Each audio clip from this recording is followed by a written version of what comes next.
Continuamos con el capítulo 13 sobre resonancia magnética nuclear y veamos ahora el tema sobre los tiempos de relajación. Hasta ahora no nos hemos ocupado explícitamente de la escala de tiempo para las transiciones de spin nuclear. Si pensamos en un experimento de RMN con un pulso, podemos imaginar que los espines nucleares se orientan en una dirección específica por el pulso, con la precesión de espines sobre la dirección del campo. Cuando se apaga el pulso, los núcleos llegarán al equilibrio con respecto a su entorno. La velocidad a la que un spin nuclear, en particular, regresa al equilibrio depende de las interacciones con otros espines nucleares, y esto, a su vez, dependerá de los campos fluctuantes experimentados cuando las moléculas caen. Este modo de relajación implica un cambio de energía entre los sistemas de spin y su entorno. El entorno de una población de espines en un campo magnético a su población de equilibrio sigue una cinética de primer orden y el recíproco de la constante de velocidad de primer orden se denomina tiempo de relajación de spin retículo o también conocido como T1. Por lo general está en el rango de entre décimas de segundo a segundos para los protones. En pocas palabras, el valor de T1 depende de las interacciones de un spin nuclear con sus vecinos, incluido el disolvente, y de la rapidez con la que gira la molécula. La rotación molecular se caracteriza por un tiempo de correlación rotacional que es básicamente una medida de la constante de difusión rotacional de una molécula. De hecho, las mediciones de T1 pueden usarse para determinar las constantes de difusión rotacional de moléculas rígidas. En algunos casos, el intercambio químico de núcleos en diferentes entornos puede contribuir a la T1, aunque esto es algo inusual. En general, cualquier cosa que dé lugar a fluctuaciones magnéticas en el entorno puede contribuir a esta relajación, por ejemplo, electrones no pareados u oxígeno disuelto. Tenemos que en este gráfico una evolución de T1 y vamos a ver que dentro de la precesión, por ejemplo, si tenemos un campo al cual se le da un pulso, eso va a ser equivalente a que este vector de acá lo estamos dirigiendo en otro sentido. Y después vamos a ver que este sentido va a ir agrupándose hasta llegar nuevamente al original.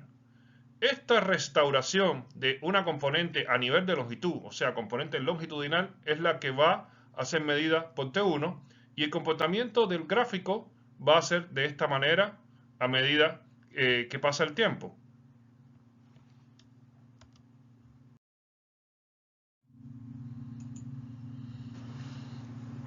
Es posible un segundo modo de relajación del spin nuclear que no implique el intercambio de energía del momento magnético con su entorno.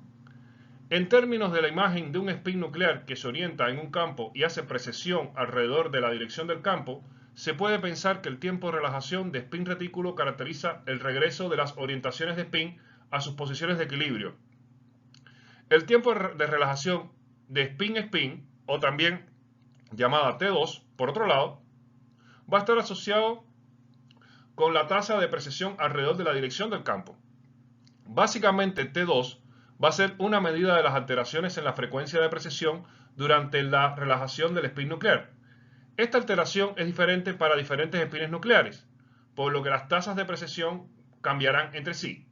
Esto se llama pérdida de coherencia de fase. Puede verse como un intercambio de energía dentro del sistema de spin. No cambia la población neta de los estados excitados.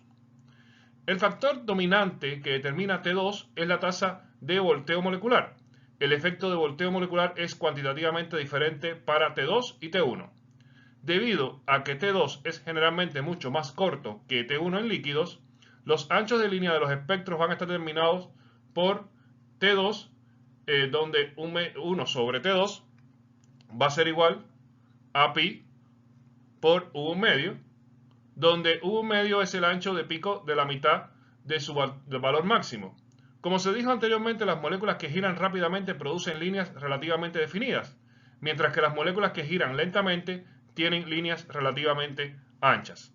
Si analizamos la aplicación del pulso, tenemos que el vector que estaba acá se orientó en esta dirección. Y vamos a ver que la distribución, una vez que el vector está cambiado, o sea, la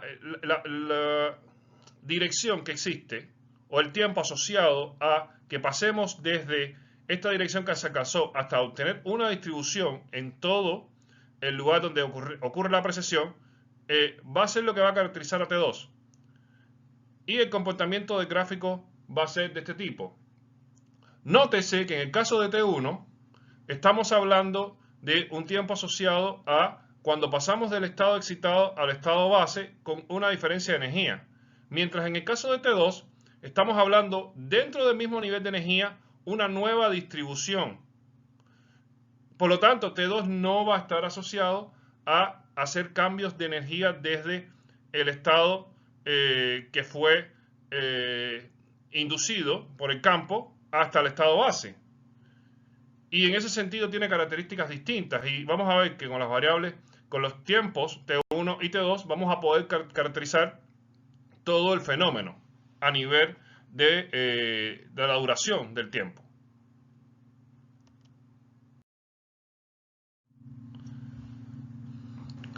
Las reacciones químicas proporcionan uno de los ejemplos más interesantes de cómo se puede alterar T2. Considere la simple reacción química que estamos acá viendo dando B. Suponga que un protón específico tiene un cambio químico diferente en A y B. Esto significa que tiene una frecuencia de Larmor diferente. Si la tasa de intercambio químico es muy lenta en comparación con la diferencia en los cambios químicos, es decir, más pequeña que la diferencia en las frecuencias del Larmor, se verán dos peaks distintos en el espectro de RMN, como se muestra aquí en la figura arriba.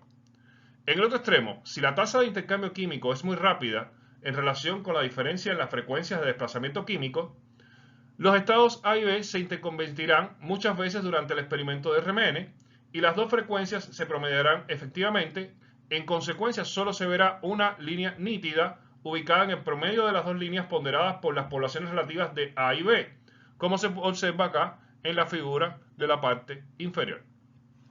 En los casos intermedios, donde la velocidad de la reacción química es comparable a la diferencia en las frecuencias de desplazamiento químico, las dos líneas se ensancharán, se fusionarán en un solo peak ancho y finalmente se agudizarán, como se muestra en esta evolución de la figura completa.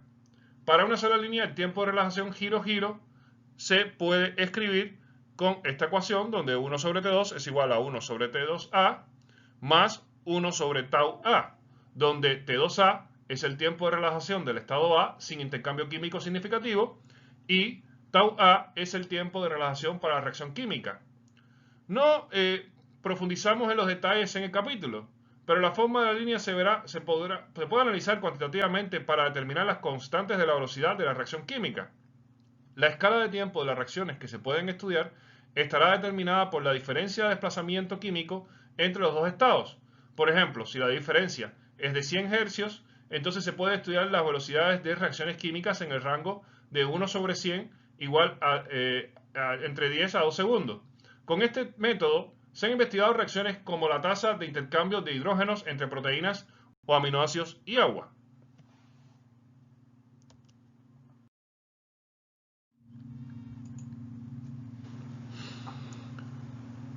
Veamos ahora otro tema muy importante en RMN, que es el RMN multidimensional.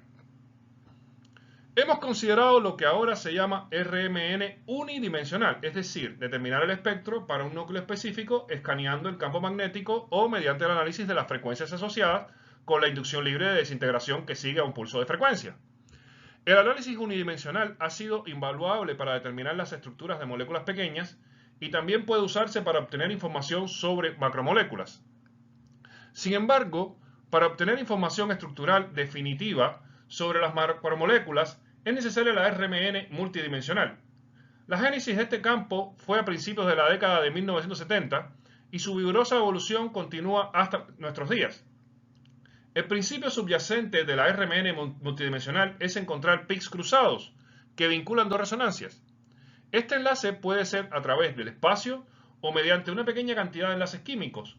Encontrar estos peaks cruzados permite determinar las relaciones espaciales entre los núcleos responsables de las dos resonancias. Estas conexiones entre resonancias a veces se denominan vías de coherencia. Los conceptos pueden entenderse considerando la RMN bidimensional de manera cualitativa. El RMN bidimensional puede verse como el ensamblaje de espectros unidimensionales en una matriz.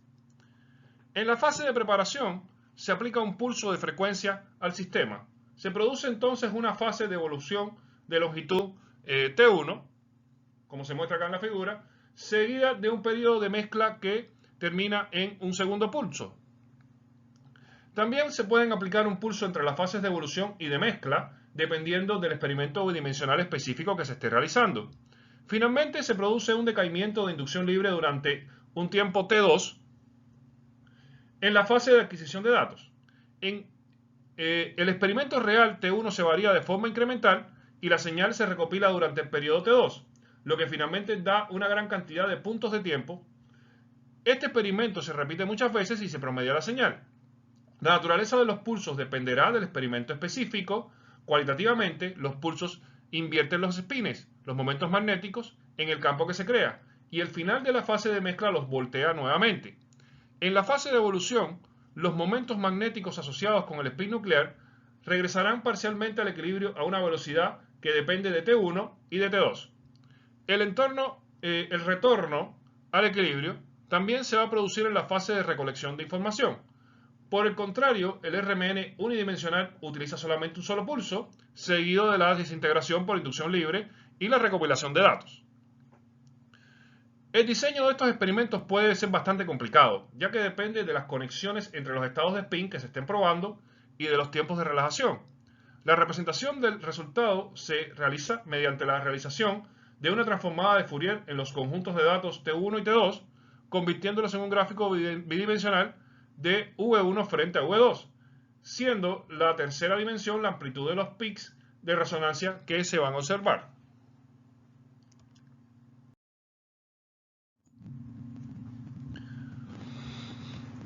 Acá en la figura 13.7 se ofrece una ilustración muy simple para dos sistemas de spin que interactúan.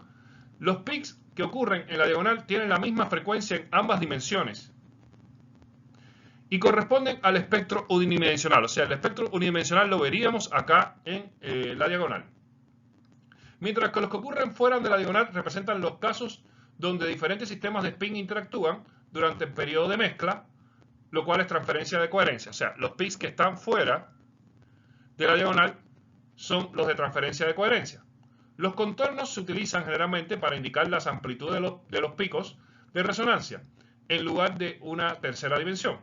Las interacciones, transferencia de coherencia, entre espines nucleares pueden ser homonucleares, entre los mismos núcleos, o heteronucleares, o sea, entre diferentes núcleos. Veamos que aquí, por ejemplo, si tenemos una señal A, B, C y D, esta señal que está acá, lo que me está indicando es que hay una interacción entre A y D. ¿Cómo podría ocurrir una interacción entre A y D? Bueno, si A y D están cercanos. Si tenemos el espectro unidimensional, nosotros vamos a poder ver la señal de A y la señal de D. Y si el sistema es sencillo, yo voy a poder deducir que hay relación entre A y D. Pero si yo hago un bidimensional, entonces me lo está confirmando a partir de la aparición de esta señal. Entonces, este espectro, por ejemplo, me está indicando que A tiene interacción con D y que B tiene interacción con C. Además, que A y C no interaccionan y que A y B no interaccionan. Para que A y C interaccionaran, tendría que haber una señal acá, donde tendríamos una réplica de esa señal también acá. Y así, para que A y B interaccionaran, tendría que haber una señal acá, donde habría una réplica de esa señal acá. Fíjense que todo lo que está aquí, del lado de arriba de la diagonal, también va a estar del lado de abajo. Por lo tanto, vamos a ver arriba y abajo lo mismo. Uno de los experimentos bidimensionales llevados a cabo en bidimensional es el COSI, también llamado Correlated Spectroscopy.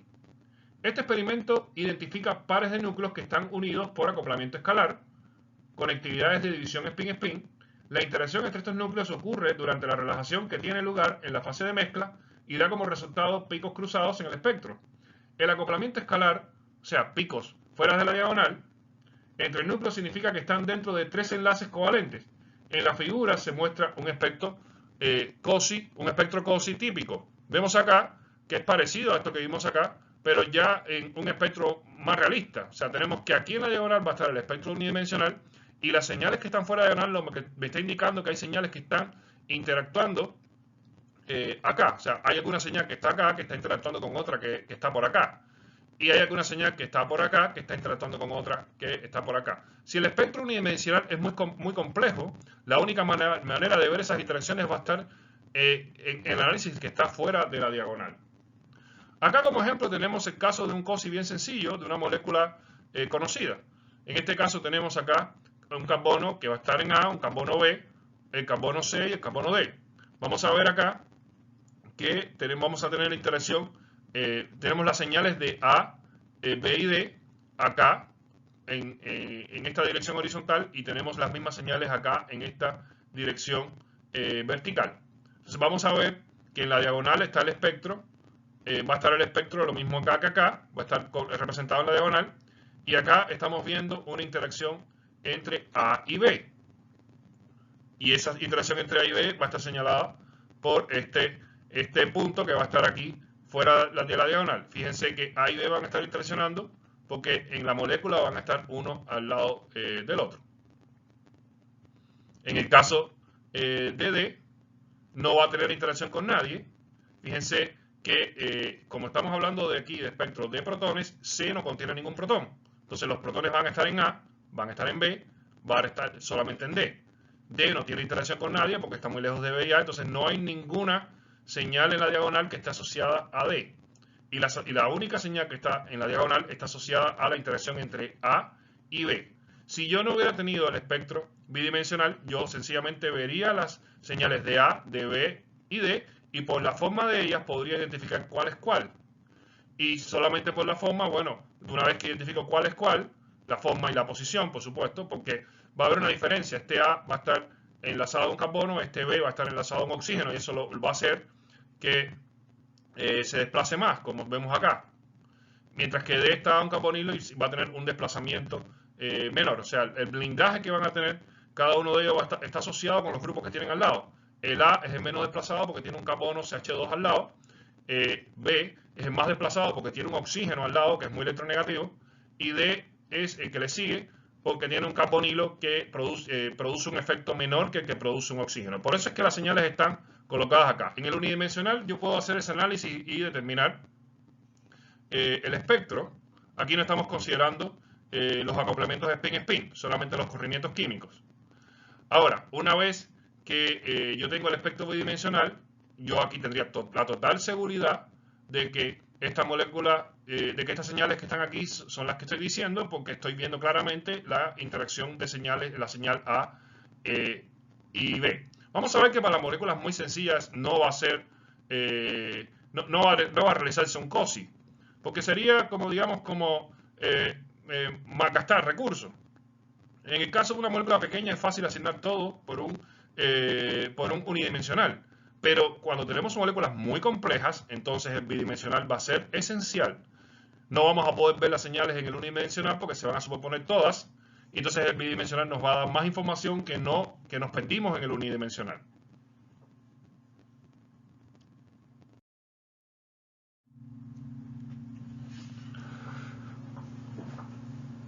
Vamos a ver otro de los experimentos de RMN bidimensional muy importantes, que va a ser el NOESI.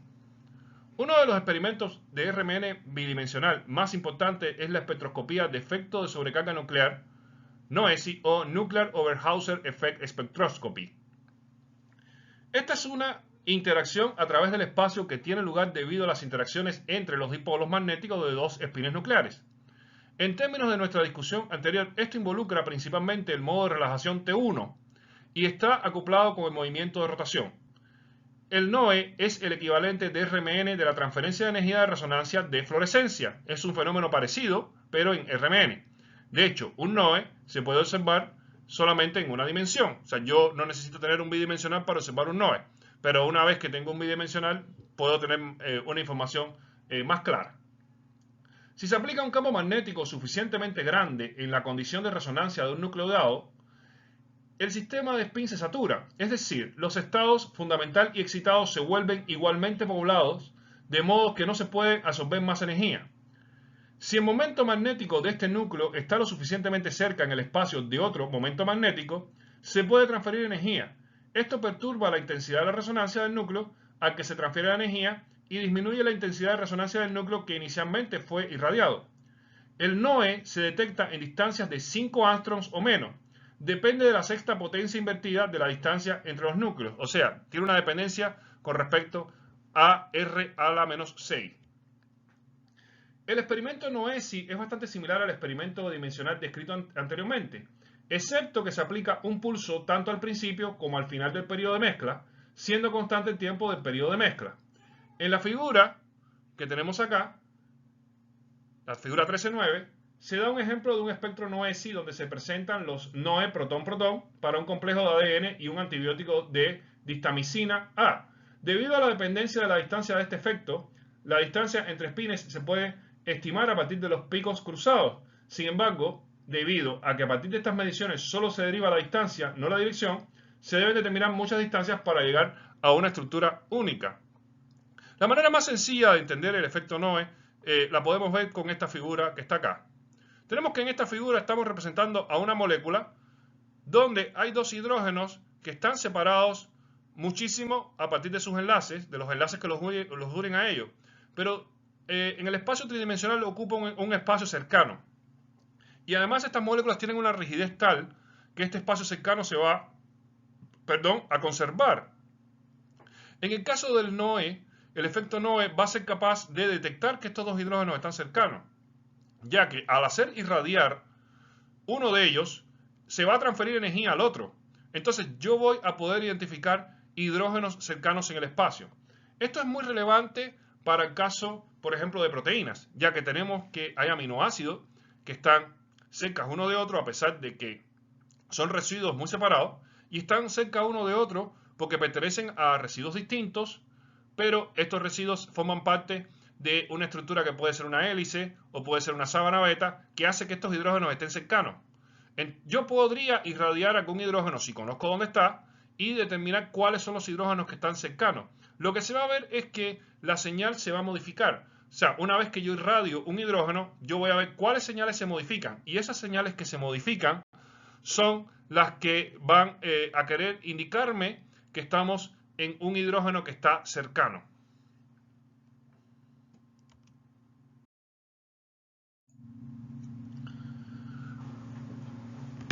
Otra técnica de RMN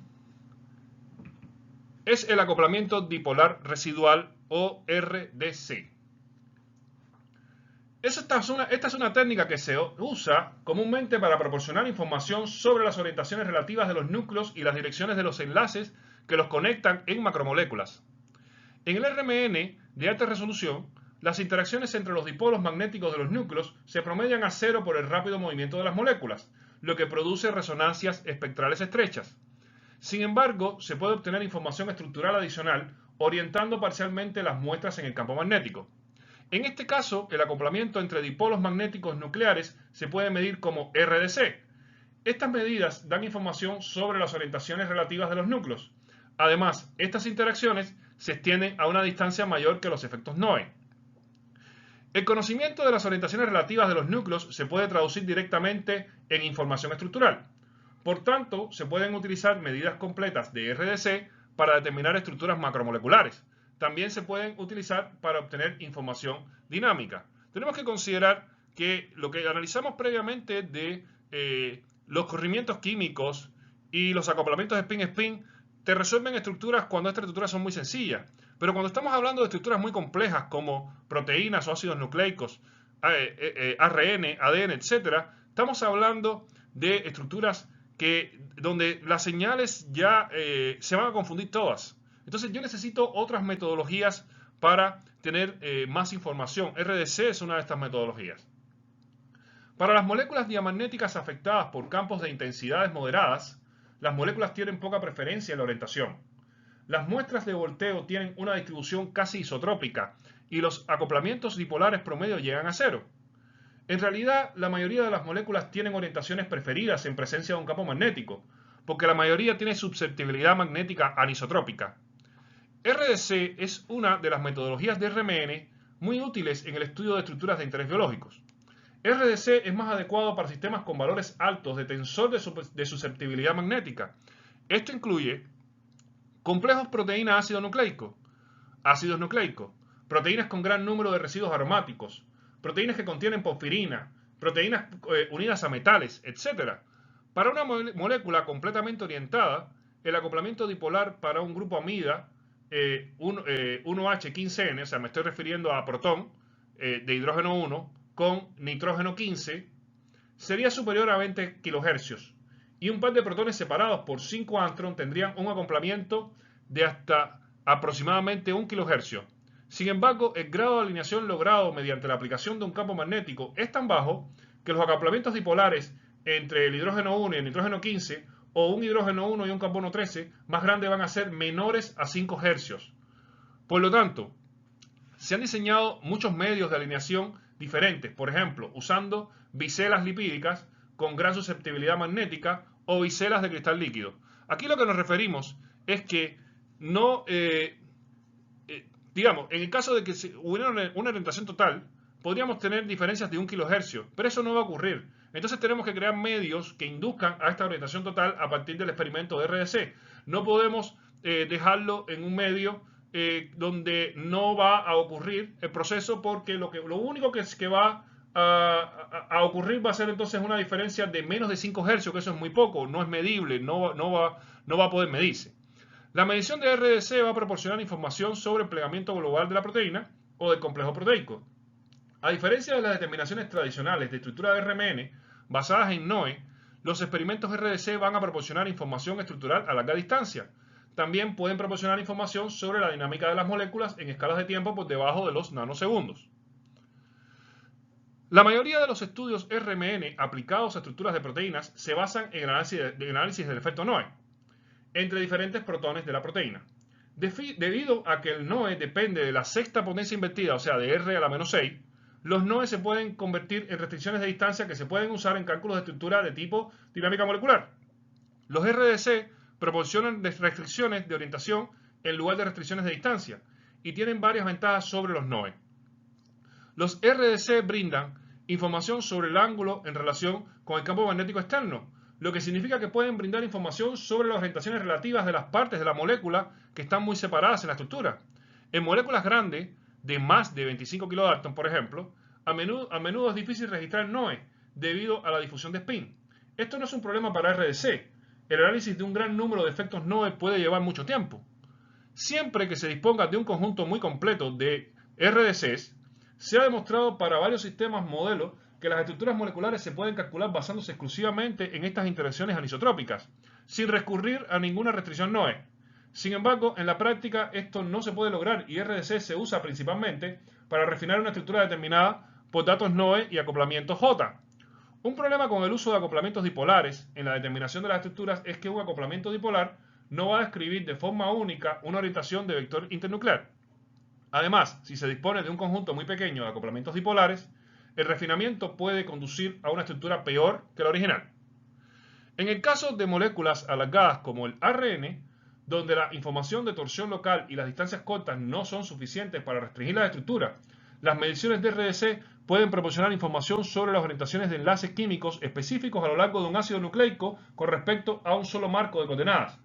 Particularmente, las moléculas de ARN son pobres en protones y la superposición de resonancias de ribosa van a dificultar mucho el uso de datos de acoplamiento J y NOE para determinar la estructura. Además, se pueden detectar RDC entre los núcleos con una distancia superior a 5 Å. Esta distancia es demasiado para generación de señal NOE. Esto se debe a que RDC es proporcional a R a la menos 3, mientras que NOE es proporcional a R a la menos 6. Por lo tanto, podríamos ver distancias mayores con RDC a las que podemos ver cuando usamos NOE.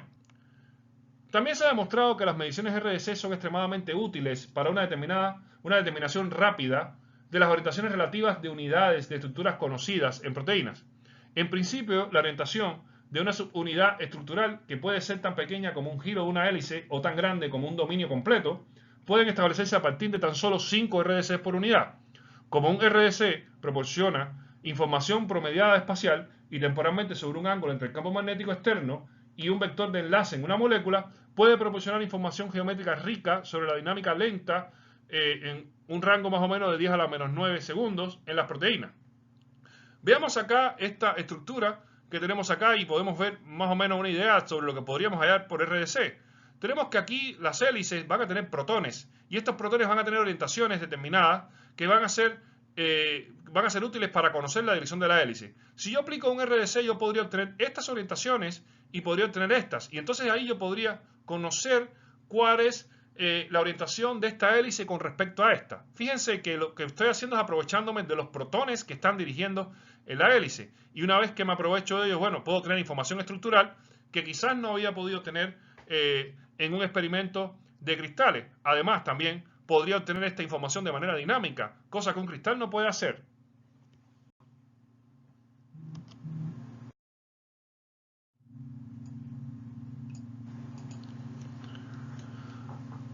Otro de los experimentos muy importantes en RMN bidimensional, sobre todo para elucidar estructuras de proteínas, es el HSQC. Es uno de los tipos más útiles de espectros multidimensionales y va a ser correlación cuántica única heteronuclear. Eso es lo que significa las siglas, eso es lo que significa las siglas, pero obviamente en inglés. Aquí tenemos un ejemplo en esta figura para una proteína involucrada en el transporte de protones a través de una membrana. Una subunidad C de ATP sintasa de Escherichia coli. Este espectro utiliza tanto hidrógeno protónico, H1, como nitrógeno 15 y detecta selectivamente solo pares de núcleos unidos covalentemente. O sea, solamente va a obtener los hidrógenos que están unidos a nitrógenos. Aquí tenemos el hidrógeno y aquí tenemos el nitrógeno. Entonces yo voy a obtener solamente los pares unidos covalentemente, más ninguno. Quiere decir que yo voy a detectar todos los NH de la proteína.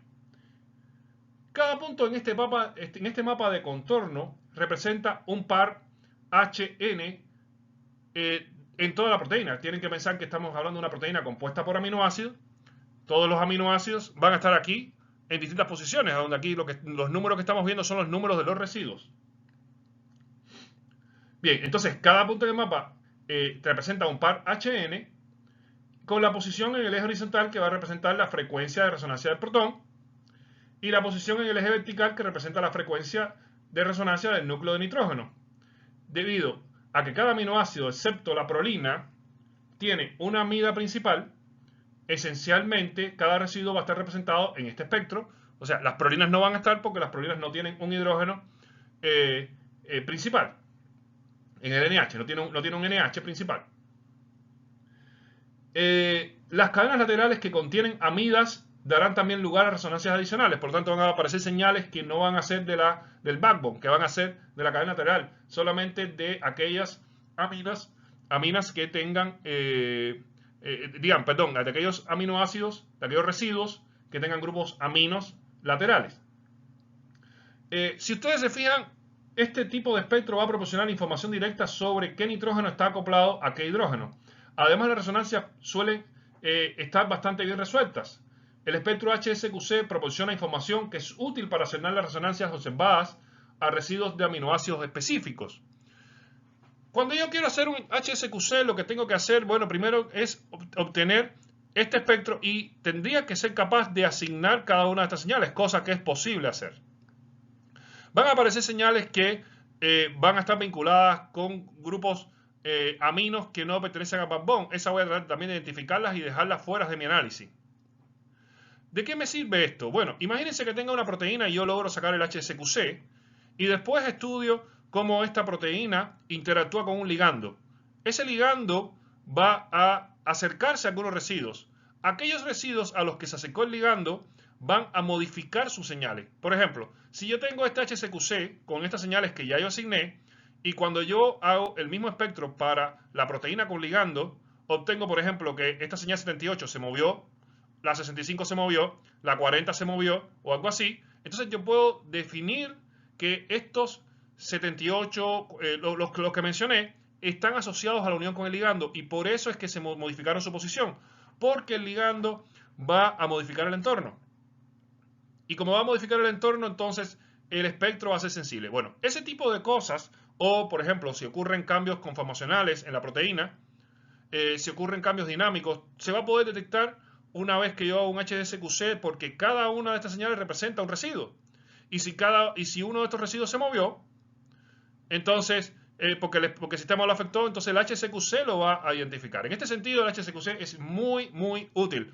Por ejemplo, si yo quiero tener restricciones para hacer experimentos de docking, yo podría usar un HSQC y podría sacar cuáles son los aminoácidos que están cercanos a ligandos, o podría incluso sacar, si yo quiero sacar interacciones entre dos proteínas, podría sacar el espectro para la proteína A inicialmente, la proteína B inicialmente, y ellos tendrían señales, y una vez que yo junto A con B, podría ver cómo las señales de A y las señales de B se modificaron. Eso quiere decir que los aminoácidos que modificaron sus señales son los que interactúan en la superficie entre las dos proteínas. En fin, el HSQC es muy útil, y si yo identifico esos aminoácidos, podría hacer un docking proteína-proteína usando como restricción esos aminoácidos, interacciones entre esos aminoácidos, lo cual da al HSQC también una utilidad especial para cálculos de simulación molecular.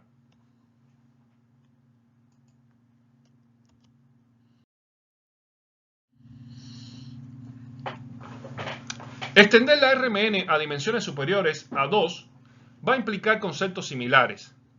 Se utilizan múltiples pulsos e incluso gradientes de campo. Estas dimensiones pueden ser en términos de diferentes núcleos o combinando experimentos bidimensionales.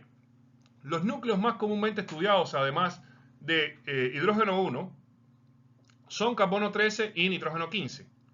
En estos casos se pueden utilizar proteínas y ácidos nucleicos enriquecidos en el núcleo de interés para mejorar la sensibilidad. Transformar los resultados de RMN de una macromolécula en una estructura puede ser posible, pero no es fácil. Primero, las resonancias deben asignarse a núcleos específicos dentro de la estructura. Esto se puede hacer mediante el análisis de acoplamiento escalar y no secuenciales. La estructura tridimensional se deriva de las distancias determinadas a partir de experimentos NOE, mediciones de RDC y la información del ángulo dihedro determinada a partir de la división spin-spin y la ecuación de Karplus que recordamos acá. En la práctica, la información obtenida de los espectros de RMN proporciona cientos de limitaciones a la estructura. Se han escrito varios programas de computadora que toman las restricciones y las convierten en una familia de estructuras, generalmente muy similares, consistentes con las restricciones. Estos programas involucran teorías sofisticadas, así como análisis de datos para llegar a estructuras finales. La espectroscopía de RMN es una herramienta muy poderosa para determinar las estructuras de proteínas en sus conformaciones biológicamente activas. A medida que las proteínas aumentan de tamaño, su velocidad de rotación se ralentiza y los espectros de RMN se ensanchan. Esto limita el tamaño de las proteínas cuyas estructuras se pueden determinar. Sin embargo, varios avances recientes han mejorado enormemente el uso de RMN para la determinación de la estructura. La resolución se puede mejorar enormemente mediante el uso de espectroscopía optimizada de relajación transversal, también llamada TROSI. Esta técnica, que requiere un campo magnético relativamente alto, selecciona un componente estrecho de una línea ancha cancelando varios componentes de la línea ancha, produciendo así una línea más estrecha. Además, la sensibilidad de RMN se ha mejorado en gran medida mediante el uso de sondas criogénicas enfriadas a temperaturas cercanas al helio líquido.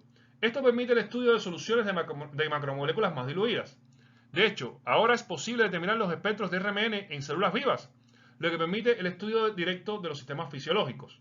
El tamaño de las macromoléculas cuya estructura se puede determinar con RMN aumenta año tras año. En la actualidad se pueden determinar las estructuras para moléculas de hasta 50.000 o 75.000 de peso molecular, y se pueden discernir las características de moléculas de hasta 200.000 de peso molecular. O sea, el uso de RMN para determinar estructuras de macromoléculas de proteínas más grandes cada vez se incrementa, cada vez es mayor, a pesar de que todavía hay muchas limitaciones.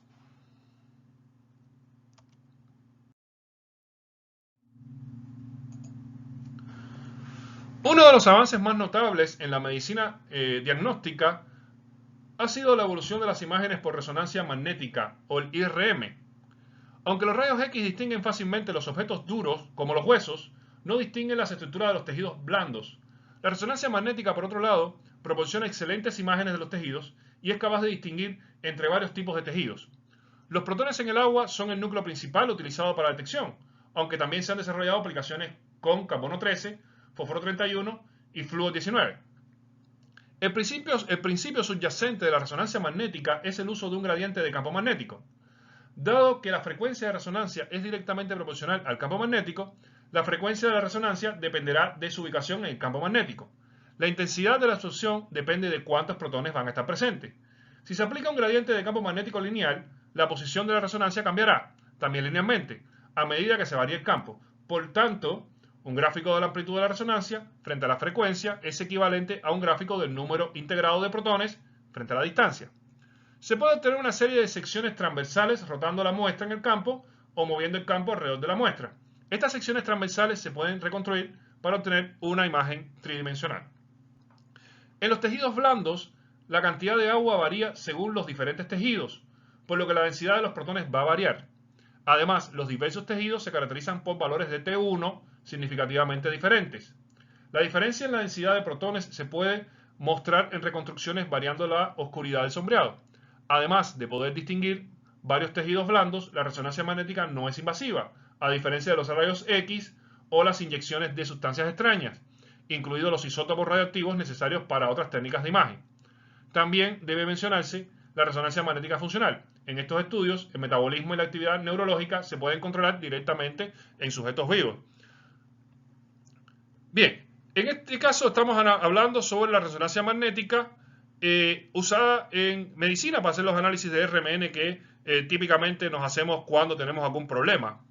Aquí tenemos en esta imagen la resonancia magnética ponderada por densidad de protones obtenidas en una línea base, un año después en una enfermedad, 2 años después de transcurso de una enfermedad y 3 años después de transcurso de una enfermedad. Aquí se puede seguir la progresión de la enfermedad en forma de lesiones que van a estar como hiperintensidades blancas, o sea, estas manchas blancas van a ser el transcurso de la enfermedad.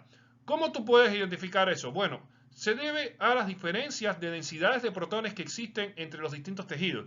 Se sabe que un tejido normal va a tener un color con un gris determinado y se sabe que la enfermedad va a aparecer como un color blanco. Entonces, con eso podemos ver si existe una enfermedad por RMN. Nótese que cuando se hace uno un RMN, tiene que estar mucho tiempo metido, y eso es porque ese mismo proceso del cual hablamos, donde tú integras el feed para que tener la señal varias veces, eliminar el ruido, hay que hacerlo también cuando te haces una resonancia magnética en cualquier parte del cuerpo. Por eso es que tienes que estar mucho tiempo, porque el análisis tiene que hacerse la medición muchas veces para incrementar la señal y que disminuya el efecto del ruido y que el RMN esté mejor. También es súper importante no moverse cuando estás haciendo el RMN. Si te mueves hay que comenzar todo de nuevo, y eso es porque digamos, estás analizando el cuerpo lo más quieto posible y estás analizando la presencia de los tejidos en una posición determinada. Si te mueves, esa posición va a cambiar. Tenemos que los principios de RMN se usan en este tipo de experimentos, obviamente no con tanto detalle como lo que hacemos en investigación científica, ya que los técnicos sencillamente lo que van a ver son diferencias de mancha. Pero lo que hemos hablado aquí son los principios justamente de este tipo de metodología.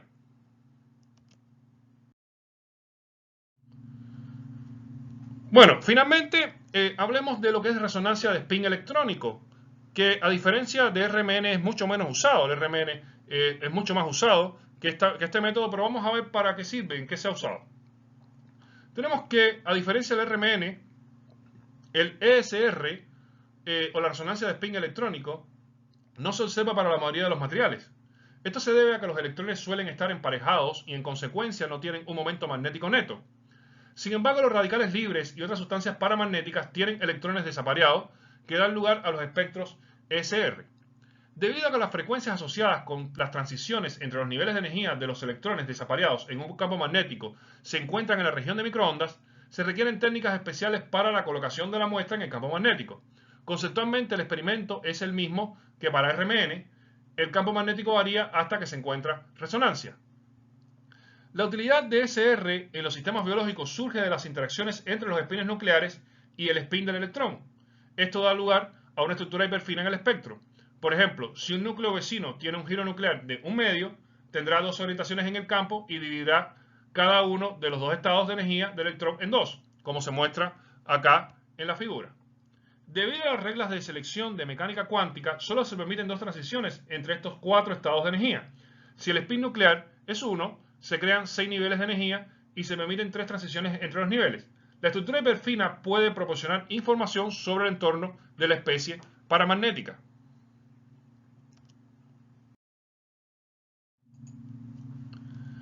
Al igual que con RMN, la nitidez del espectro proporciona información sobre la movilidad rotacional de la especie paramagnética.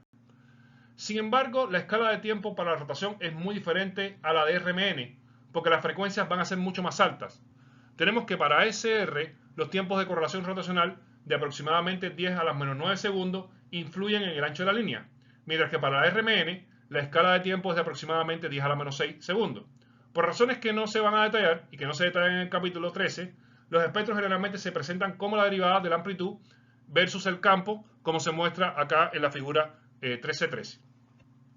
Uno de los desarrollos importantes en la aplicación de SR a los sistemas biológicos es la síntesis de radicales libres estables que podrían reaccionar con macromoléculas y membranas, tanto de manera no covalente como covalente. El elemento más común de estas ondas de spin es el radical libre nitróxido, debido a que el núcleo N14 con un spin nuclear de 1 está al lado del radical libre, se ven 3 bandas en el espectro. La derivada de las resonancias es 3 peaks arriba y abajo. Esto se ilustra acá en la figura 13-14, donde se muestran los espectros SR para nitróxidos bajo diversas condiciones de movilidad rotacional. Aquí podemos entonces ver el efecto de movimiento molecular en los espectros del radical libre y se puede ver que se ilustra en esta figura. Como ilustran estos espectros, las sondas de spin pueden proporcionar información acerca de la movilidad rotacional de las macromoléculas a las que están unidas. Sin embargo, se debe tener en cuenta que la movilidad de la sonda puede deberse a la rotación de las macromoléculas, al movimiento segmentario de la macromolécula o simplemente a la rotación de la sonda en el sitio al que está unido. La interpretación de qué movimiento se observa no siempre va a ser directa. Tenemos que los espectros de SR también pueden proporcionar información sobre la polaridad del entorno de la sonda de spin. El grado de división de la estructura hiperfina depende de la constante dieléctrica efectiva del entorno. Así, por ejemplo, la división es bastante diferente en una membrana biológica que en una solución. Cuando se une una membrana, la división va a ser diferente para una sonda de spin cerca de un grupo de cabeza polar y para una etiqueta de centrifugado enterrada en las cadenas de hidrocarburos. ¿Con qué debemos quedarnos con respecto al SR? Bueno, a nivel electrónico, lo que se va a detectar es el spin a nivel electrónico, y el spin a nivel electrónico casi siempre va a estar pareado. Por lo tanto, vamos a poder determinar fundamentalmente radicales libres, que es donde un electrón va a estar sin estar apareado. Entonces, para experimentos donde necesites identificar radicales libres va a ser útil. Obviamente la utilidad va a ser mucho menor que la del RMN. Y fíjense acá el efecto de un movimiento completamente libre a una movilización. Por lo tanto, este tipo de estudio justamente es el que vas a poder hacer con SR, o es uno de los que vas a poder hacer con SR, porque muchas veces te va a interesar ver qué tan inmovilizado está un radical libre.